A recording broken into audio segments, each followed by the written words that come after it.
succulents. They are a great way to bring a little green indoors. So we have Katie Cutshaw here from Elsewhere Botanicals. Good to have you back. Thank you so much. And she asked me before we started, how's your succulent doing? She's doing a great job. I haven't killed it. I'm very excited about it. I'm doing much better these days. Maybe they will trust me with kids one time.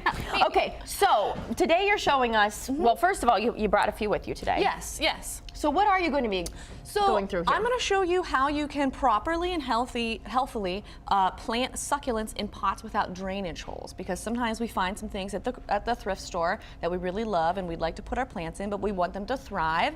And so sometimes that's hard to do with succulents because they live in the desert and they're used to you know, dry areas. So I brought a couple things to show you. Okay. This is a cement pot that I made, and it has no drainage holes, as you can see. You made that all by yourself too? Look at you. Yeah, it'll be on. These are, I've seen a lot of similar ones like this lately. This isn't like a new thing. Yeah, the concrete trend. So I brought this little guy. This is jade. This is a little form of jade, a Shrek ears. Here it is right here that I had planted in a pot that I got from a thrift store. So I'm going to show you how we can get it to be in this pot and be nice and happy. Correct me if I'm wrong. Didn't you name some of these? I did name some of these. So did you name this one? No, you can name this one. I like Shrek because they do look like Shrek here. So we will call them Shrek. Yeah. So little Shrek. First thing that you're going to want to do when you repot anything is you're going to want to loosen the root ball just a little bit, because succulents have very, very delicate roots. So we don't want them to get hurt, and we want them to be nice and happy in this little pot. So we're going to do that. Just mix it in here with the soil. And then the key ingredient to doing any kind of succulent in a drain hole, and with a pot without a drain hole, is activated charcoal. So activated charcoal is so fibrous and porous that it absorbs all the excess water. So we're going to put a little bit of activated charcoal at the bottom, just like a little bit, like a few shards, not too much, just to like lay out the bottom down there. Just a thin little coat. Yeah, just a thin little coat. And then the next thing that we're going to do is we're going to add some pebbles, and depending on the size of your pot is how big you want your pebbles to be. So since this isn't too big, we're just doing little tiny ones, like 1/4 of an inch or so. So then we do a nice little layer of those, and then this is going to create a lot of excess drainage so that your roots aren't just sitting right in the water. In the water. Yeah.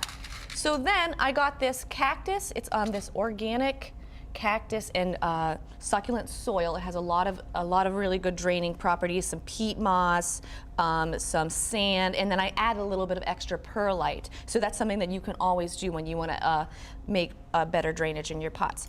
So we're just going to do like a spoonful of that. Just a little bit. The perlite, is that the white? Yes, the perlite is the white stuff. Forgive me, I'm sure there's a lot of you that know exactly what that is, but since I don't plant a lot, I didn't, so.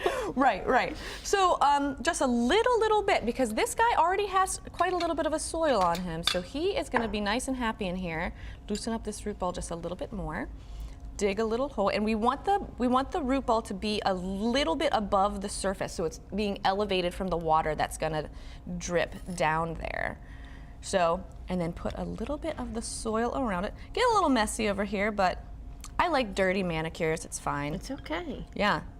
And then pack that guy in. Yeah. Pack him in there nice and tight.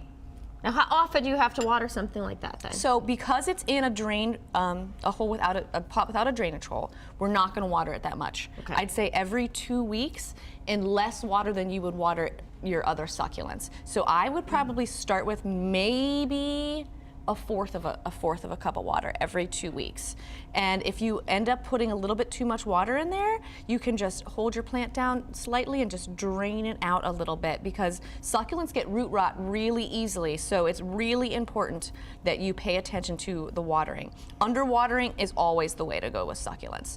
So we have this little guy right here. And he's he looks all in awesome. there. Yeah. So we're not going to water him for like a little bit, because we want him to get nice and situated in there. And then I like to add some rocks or some crystals to the top, just to give him a little flair. So if people want to get a better idea of how you do this and what you do, you have an event coming up, don't you? I do, yes. She does. Several events. And we have all the info on it. It's going to pop up here on your screen real quick. Yeah, there it is. At the Bottle House. Right. Is that what it's called, pint-sized? Yes, pint-sized market. Me and a bunch of other really talented makers and artists. And then the week after that, I'll be at the last ever Hessler Street Fair.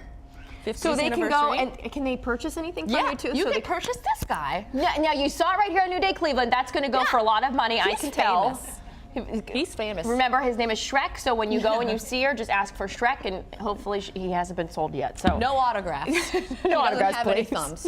Thank you so much for coming. It's always Thank a pleasure you, having you Natalie. here.